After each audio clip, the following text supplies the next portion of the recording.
अस्सलाम वालेकुम दोस्तों, ये लेटरिंग मैंने की है।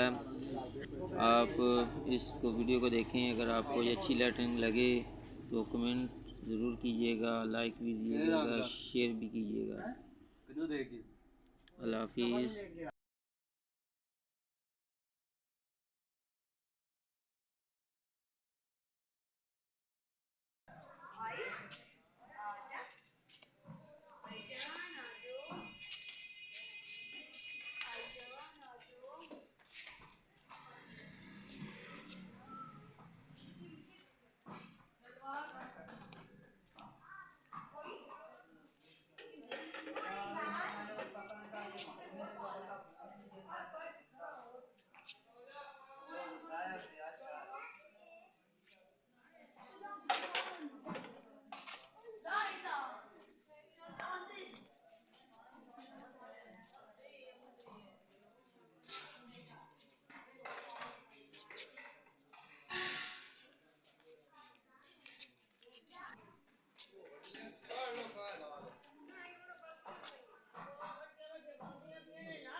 डीजे ठीक है